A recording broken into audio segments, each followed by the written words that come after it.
My name is Yasuhiro Watanabe. I came from Tokyo, Japan.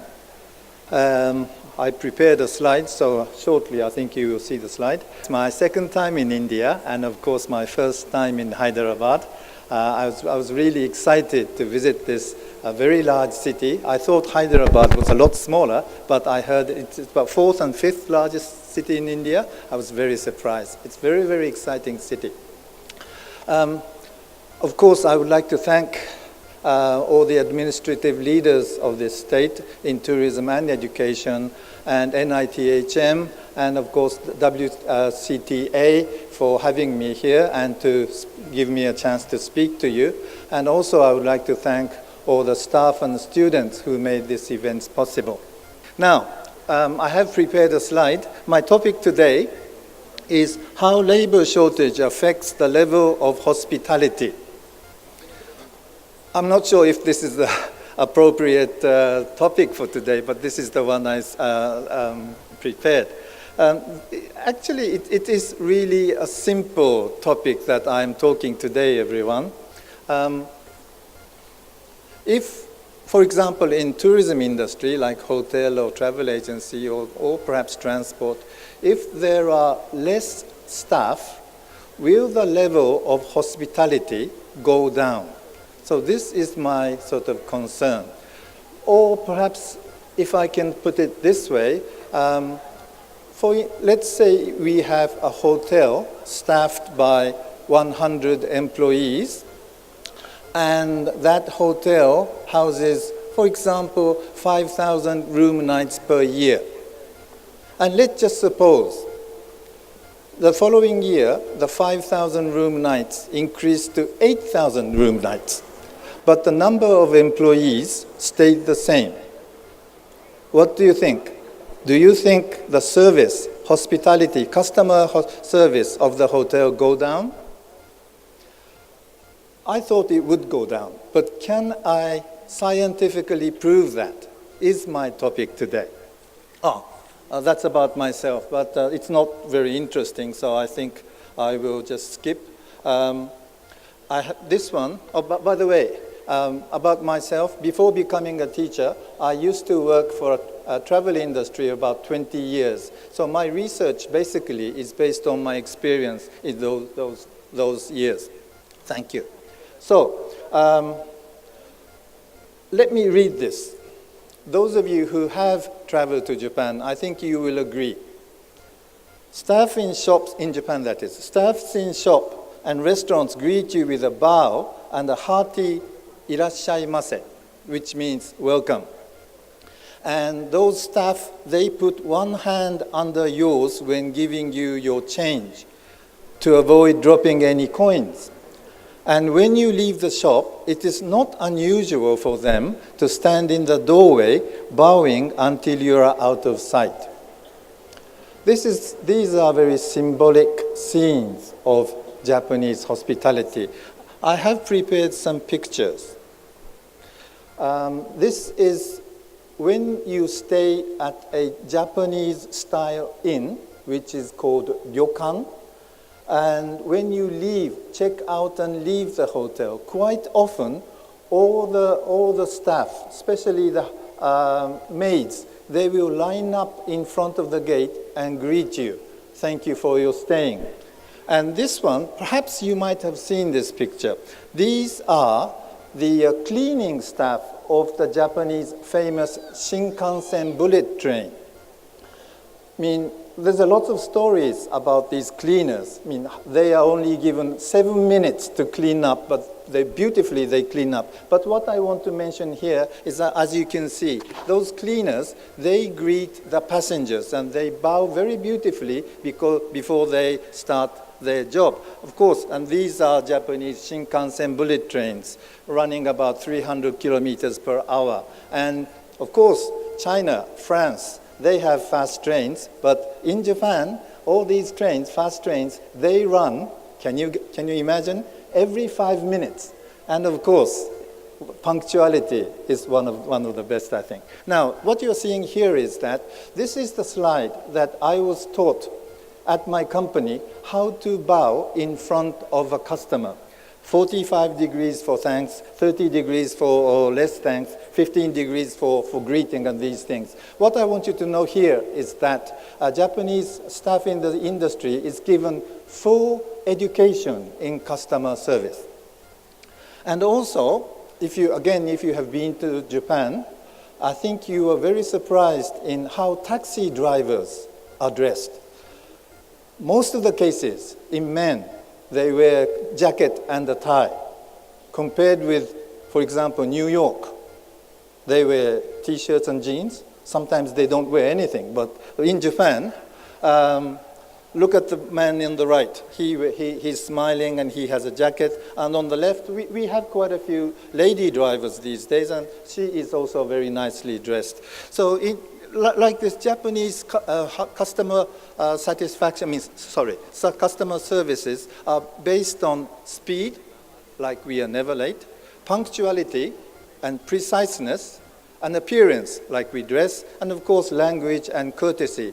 These are the base of Japanese courtesy. I was, if I had time, going to tell you a little more about Japanese courtesy because it's rather interesting historically, but I think I should cut that. Now, secondly, I want you to know this one. This is Reuters Business News 2 years ago.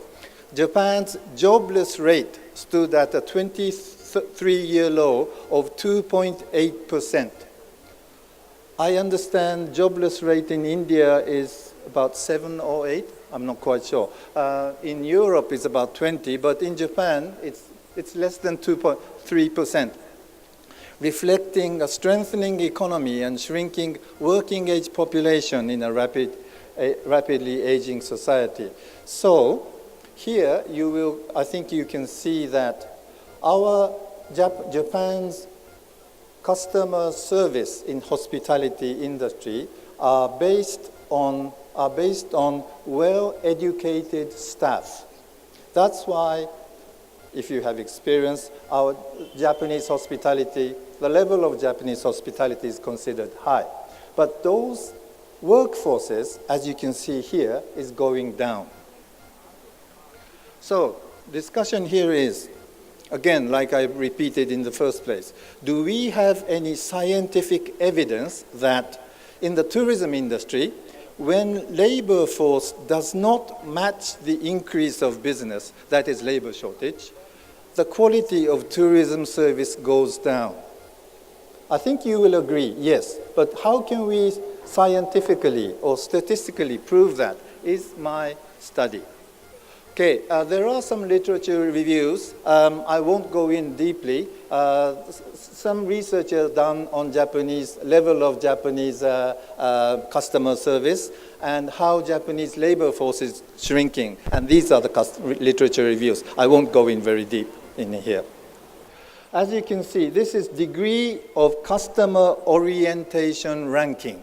Customer orientation ranking. As you can see, according to WEF, Japan ranks the top, by far the top. Can you see the separation? Japan is number one, of course 0% from the best, followed by Sweden, Switzerland, Taiwan, Austria, Singapore, and you will see the figures. Japan is very, very high in the top. Okay, next slide, please. Because of this, foreign tourist survey satisfaction ratio by items. This is done by Tokyo Metropolitan. Tokyo, of course, is a capital. Tokyo Metropolitan Government. It says, this shows that what items are foreign visitors sort of surprised or appreciating in the Japanese trip. Number one came there, customer service, 89%. 9 out of 10 visitors to Japan, foreign visitors to Japan, they said they were very much impressed with the customer service, followed by food facilities, tourism facilities, around about 80, followed accommodation. And you can see at number 10, we are very, very low in foreign language communication. So only 42% said we are doing good. So as you can see here, internationally, Japanese customer service is recognized. Now, on the other hand, this is the annual inbound tourist graph of Japan. As you can see, In 2017, we welcomed about 28 million foreigners to Japan. Last year was about 30 million. But as you can see, it was until about 2011, when we had the big earthquake and tsunami, the growth was rather moderate. But soon after that, as you can see, it is unusually rapid. So as you can see here, that the increase of tourism business is also increasing very, very rapidly. In other words, those Japanese tourism industries are becoming busy and busy. So, and also, I think you will agree that according to ILO, International Labor Organization, and they say, as we all know, hotels, tourism industry is rather, it's very, what they call labor-intensive job.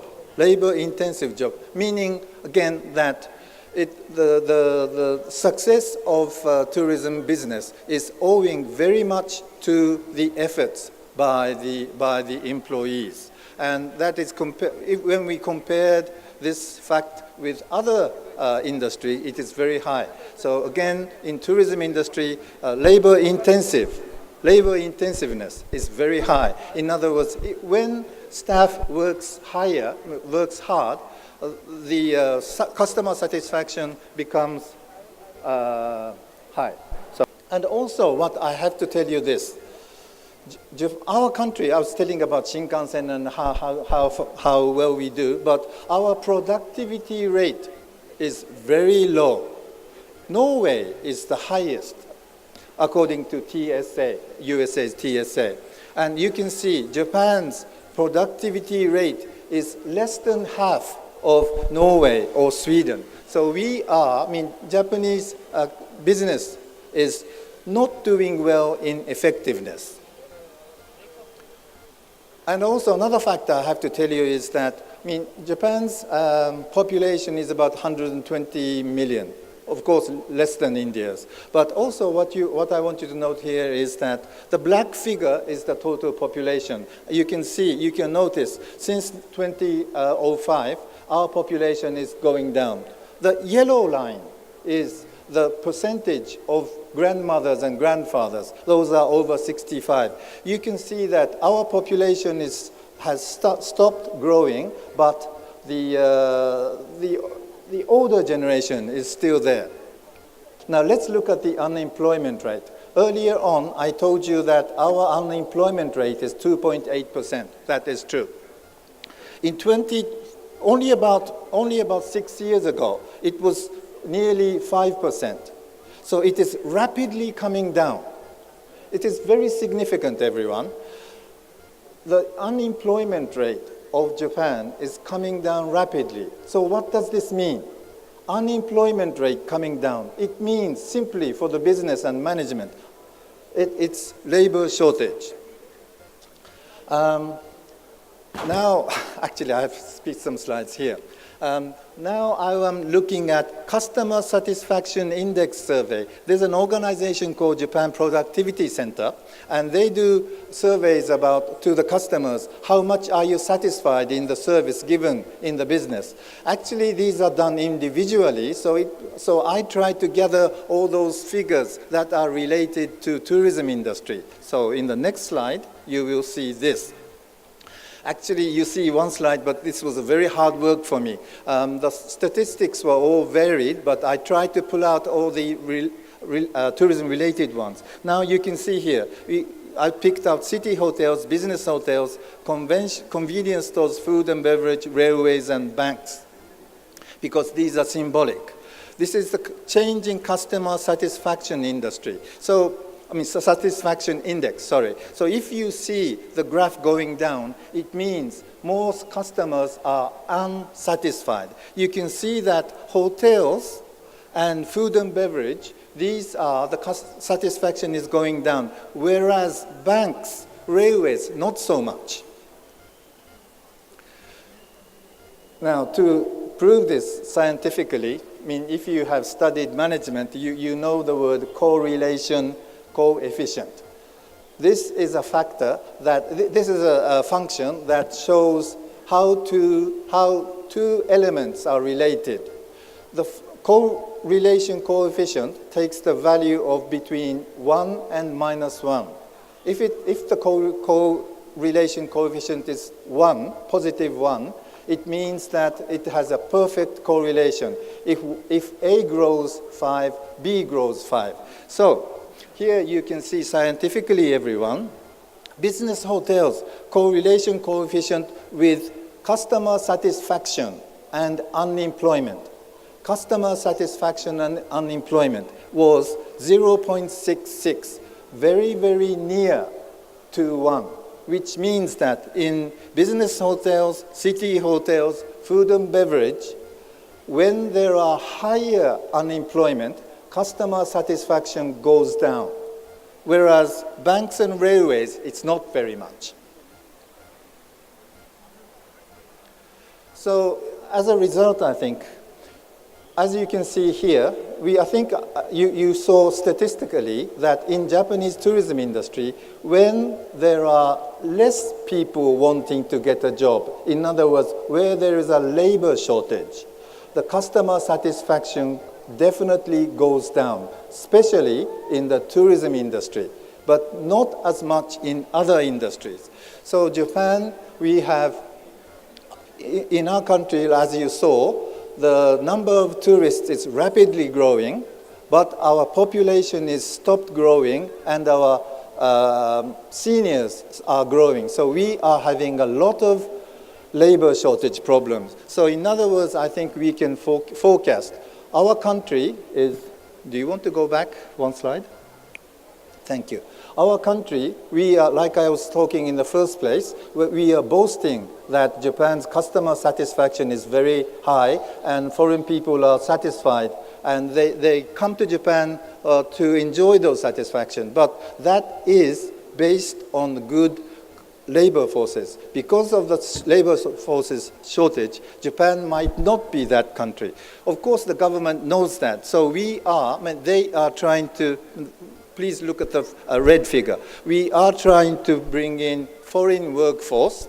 Many Philippine workers or Vietnamese workers are coming into Japanese hotels. And of course, we are trying more seniors and female workers. And I hope I can see you some pictures, but I think you have heard of the news that in some Japanese hotels are beginning to be staffed by robots. We have quite a few, not quite a few, 3 or 4 robot-operated hotels.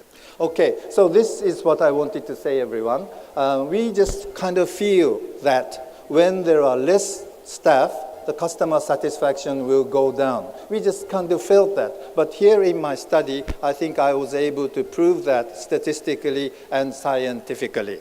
So, of course, this is not a problem in India, I think, but in countries like perhaps in Korea and Taiwan too, and in Japan where labor shortage is a problem, tourism industry has to work out a lot for their future.